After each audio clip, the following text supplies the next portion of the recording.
A betrayal at Cerulean Station, the mining station. Cerulean 7 floated like a jewel against the backdrop of infinite stars, its rotating rings catching the light from the nearby binary system. Commander Sarah Chen stood at the observation deck, watching shuttles ferry precious minerals from the asteroid belt, while her daughter Maya played with a holographic puzzle nearby. This far from Earth, on the edge of human space, life had found a rhythm of its own. 20,000 souls called this station home, families who had traveled across the void to build something new, something better. Sarah's second-in-command, Lieutenant Marcus Wells, approached with a data pad showing the quarterly production reports. The numbers were good, better than good actually. Cerulean 7 had become one of humanity's most successful ventures into deep space mining, producing rare elements that powered the expansion of human civilization across the stars. Marcus had been with her since the beginning, 5 years ago when the station was nothing more than prefabricated modules and big dreams.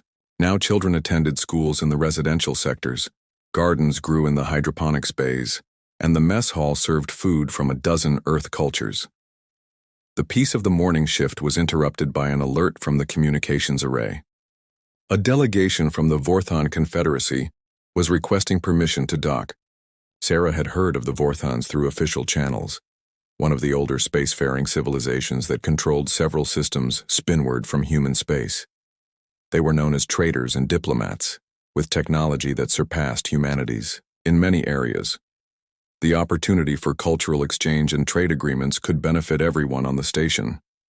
Ambassador Crix emerged from the Vorthon vessel with fluid grace, his elongated form covered in scales that shifted color with his movements. Behind him followed a delegation of 20 Vorthons, each carrying ornate containers that they claimed held gifts for the human colonists. Sarah welcomed them in the main docking bay, where hundreds of curious humans had gathered to witness this historic first contact between Cerulean 7 and an alien civilization. Maya tugged at her mother's uniform, eyes wide with wonder at the visitors who looked nothing like the humans she had known all her young life. Over the following weeks, the Vorthons integrated themselves into station life with remarkable ease. They shared their advanced medical scanners that could detect diseases before symptoms appeared, and their agricultural techniques that could triple crop yields in the hydroponics bays.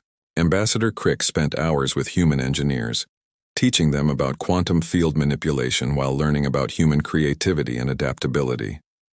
The Vorthon delegation attended movie nights in the recreation center, tried human food with enthusiasm, and even participated in the station's weekly football matches, though their forearms gave them an unfair advantage as goalkeepers.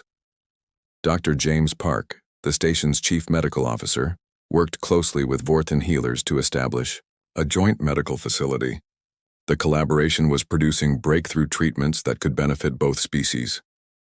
His wife, teacher Helen Park, had started a cultural exchange program where Vorthon and human children learned together, sharing stories from their respective worlds. The sight of young Maya teaching a Vorthon child how to paint with watercolors, while learning to sing in the alien's harmonic language, became a symbol of the friendship growing between the two species. 3 months into the exchange, the station prepared for Unity Day, a celebration to formalize the trade agreements and mutual defense pact between Cerulean 7 and the Vorthon Confederacy. The main plaza was decorated with banners from both civilizations, and the air filled with music that blended human instruments with Vorthon harmonics. Sarah stood on the main stage with Ambassador Crix, ready to sign the historic agreement that would bind their peoples together in friendship and prosperity. The crowd of nearly 20,000 humans and 20 Vorthons gathered in anticipation of this momentous occasion. As Sarah reached for the ceremonial pen, she noticed something strange in Ambassador Crix's expression. The scales on his face had shifted to a deep crimson, a color she had never seen before. Before she could react, Crix's arm transformed, revealing a hidden weapon that had been grafted to his bone structure. The energy blast caught Sarah in the chest, throwing her backward as screams erupted from the crowd. The other Vorthons shed their diplomatic robes, revealing military armor and weapons that had been concealed using technology humans didn't even know existed. The massacre was methodical and efficient. The Vorthons had spent 3 months mapping every defensive system, Every escape route, every weakness in the station's design. They had disabled the communication arrays during the celebration, ensuring no distress signal could reach human space. Marcus Wells died trying to protect the families in the residential sector, cut down by the same Vorthan he had taught to play chess just days before. Dr. Park was executed in his own medical facility, the breakthrough treatments they had developed together now forgotten in pools of blood. Helen Park managed to hide Maya and 30 other children in a maintenance shaft behind the school, using her knowledge of the station's blueprint to find spaces the Vorthans had overlooked. She could hear the aliens moving through the corridors, their weapons firing in controlled bursts as they eliminated any human they encountered. The children huddled in darkness, too terrified to cry, as the sounds of their world ending echoed through the walls. Helen held Maya close, whispering promises that everything would be all right even as she knew it was a lie. The Vorthans were thorough, but not perfect. Chief Engineer Tom Bradley had been working in the auxiliary control room when the attack began, far from the main celebration. He watched the security feeds in horror as his friends and colleagues were systematically murdered. With shaking hands, he began recording everything, uploading the footage to a hidden backup server that the Vorthans hadn't discovered. He managed to jury-rig a small communications probe, launching it toward human space before Vorthan soldiers broke down his door. Ambassador Crix stood in the station's command center, his scales now a satisfied blue as he reviewed the operations. Success. Cerulean 7 had been chosen specifically because of its isolation and importance to human expansion. Its destruction would cripple humanity's deep space mining operations and send a clear message about the Vorthan Confederacy's true intentions. The friendship had been a carefully orchestrated deception designed to study human weaknesses and gather intelligence about their military capabilities. Every moment of kindness, every shared meal, every gesture of friendship had been calculated manipulation. Sarah Chen survived her wounds long enough to be interrogated by Crix personally. He explained with cold precision how the Vorthan Confederacy had identified humanity as a future threat, a species that expanded too quickly and adapted too well. The medical breakthroughs Dr. Park had helped develop would have given humans regenerative capabilities that took Vorthans centuries to achieve. The agricultural improvements would have allowed human colonies to flourish in systems the Vorthans wanted for themselves. The decision to eliminate Cerulean 7 had been made before the delegation ever arrived. The 3 months of friendship, merely intelligence gathering disguised as diplomacy. As life support systems failed across the station, Helen Park made a desperate decision. She recorded a message on a personal device documenting everything that had happened, naming every Vorthan who had participated in the deception. She gave the device to Maya, along with emergency supplies, and pushed her toward an escape pod that the Vorthans had overlooked in the chaos. 43 survivors, mostly children who had been hidden during the celebration, managed to reach 3 small maintenance shuttles. They launched into the void as Cerulean 7 burned behind them, carrying with them the truth of what had happened.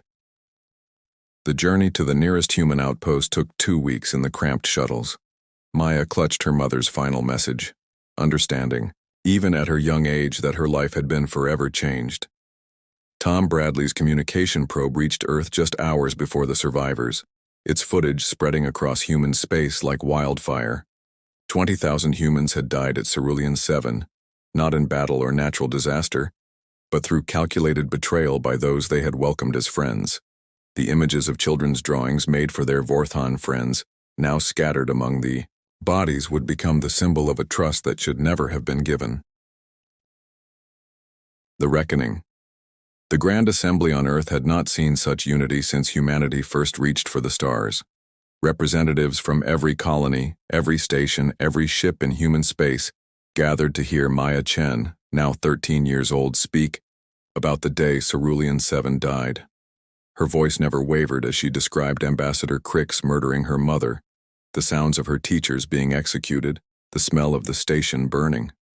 Behind her played Tom Bradley's footage, showing Vorthans laughing at human jokes hours before they opened fire on families. The assembly sat in absolute silence, 1,000 leaders processing the magnitude of the betrayal. Admiral David Reeves, a veteran of humanity's colonial conflicts, stood before the assembly with a proposal that would have seemed impossible just weeks before. Every human world would contribute to a unified military response, pooling resources and technology in ways that competitive colonies had never considered. The outer settlements offered their mineral wealth, the core worlds their industrial capacity, and the research stations their scientific breakthroughs. Private corporations opened their patents, military forces shared their classified weapons, research and civilian shipyards retooled for war production. Humanity's response would not be driven by vengeance alone, but by the cold understanding that their survival depended on ensuring no species ever attempted such deception again. The preparation took 18 months, though the Vorthans believed humans would need decades to recover from the loss of Cerulean 7. Hidden facilities across human space worked around the clock, developing weapons based on the medical technology the Vorthans had inadvertently helped perfect. Dr. Elizabeth Santos, who had studied under James Park, weaponized the regenerative research into a virus that would target Vorthan physiology specifically. The agricultural improvements were reversed, creating biological agents that would destroy Vorthan food supplies while leaving other species unharmed.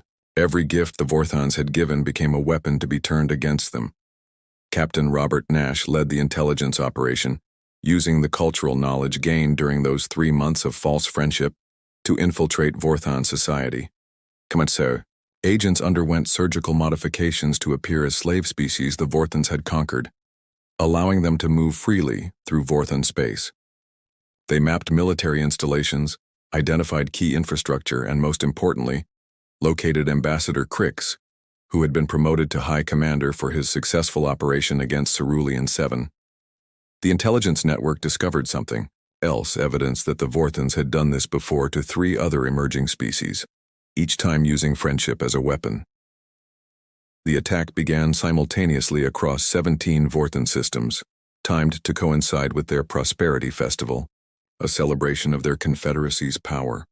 Human ships painted black and running silent had been positioned for months using the same slow approach vectors the Vorthans had taught them. The first strikes targeted military command centers, using weapons that bypassed Vorthan shields, because humans had learned their frequency modulations during those friendly engineering exchanges. Within minutes, the Vorthan fleet found itself crippled, their commanders dead, their communications severed. Maya Chen, now a cadet in the unified human fleet, watched from the bridge of the UES Retribution as they approached the Vorthan homeworld. Admiral Reeves had given her the choice to stay on Earth, but she had insisted on seeing this through. The planet below housed 30 billion Vorthans, living in crystal cities that reached into the clouds. The humans could have destroyed it all, reduced the world to ash as the Vorthans had done to Cerulean 7. Instead, they deployed Dr. Santos's virus through the water systems, a biological agent that would render every Vorthan sterile within a generation unless they received regular treatments that only humans could provide. High Commander Crix was captured alive during a raid on his command bunker, led by soldiers who had lost family at Cerulean 7. They brought him before a tribunal broadcast across the galaxy, where he faced not just human judges, but representatives from the 3 other species the Vorthans had betrayed. Maya Chen served as the prosecution's key witness, her testimony delivered with the same calculated precision Crix had shown when murdering her mother. The former ambassador's scales flickered through every color of fear and rage as he realized the completeness of his defeat, how every strength he had catalogued in humanity had been magnified tenfold by his betrayal. The tribunal's verdict was unanimous, but the sentence was not death. Crix and every Vorthan who had participated in the massacre would live, but with their memories altered using their own technology to experience the final moments of every victim of Cerulean 7, repeatedly, for the rest of their extended lives. The Vorthan Confederacy itself would continue to exist, but under permanent human supervision. Their military disbanded, their expansion ended, their future dependent on humanity's mercy. The galaxy watched as humans demonstrated that their justice was as calculated as their revenge, designed not just to punish, but to ensure such betrayal would never happen again. The reconstruction of Cerulean 7 began within days of the Vorthan surrender, built not just as a mining station but as a memorial to the 20,000 who died there. The new station's walls contained the names of every victim, while its halls displayed the artwork human and Vorthon children had created together during those 3 months of false peace. It served as a reminder to humanity, and a warning to the galaxy that humans could forgive many things, but they would never forget a betrayal born from friendship. The schools taught new generations about the cost of trust and the price of deception, ensuring that humanity would never again mistake calculated kindness for genuine friendship. Ambassador Chen, as Maya chose to be called in her new role, stood in the same observation deck where her mother had died, now rebuilt and strengthened. She watched new families arrive at the station, humans who chose to live on the frontier despite knowing the dangers. Behind her hung the treaty signed by every major galactic power, acknowledging humanity's right to defend itself and the consequences of betraying their trust. The document had been written in the blood of Cerulean Seven's victims, metaphorically speaking, each clause designed to prevent another species from attempting what the Vorthons had done. The galaxy had learned its lesson through humanity's measured brutality and calculated mercy. Species that had considered humans weak for their emotional nature now understood that those same emotions could drive them to heights of strategic brilliance and depths of ruthless efficiency that pure logic could never achieve. The Vorthon Confederacy served as a living example, their once proud civilization now dependent on human goodwill for their very survival, their sterility a sword hanging over their future that only humanity could remove. Trade agreements with human worlds now included clauses about transparency and verification, every species understanding that humans would never again accept friendship at face value. Years later, when alien historians documented the fall of the Vorthon Confederacy, they would note that humanity's greatest weapon was not their technology or their unity, but their memory. They remembered every face at Cerulean 7, every child who had drawn pictures for their Vorthon friends, every family destroyed by calculated betrayal. That memory drove them to ensure such deception would never succeed again, creating a network of intelligence and verification that spanned human space. The galaxy had learned that humans could be trusted, befriended, even loved, but they could never be betrayed twice.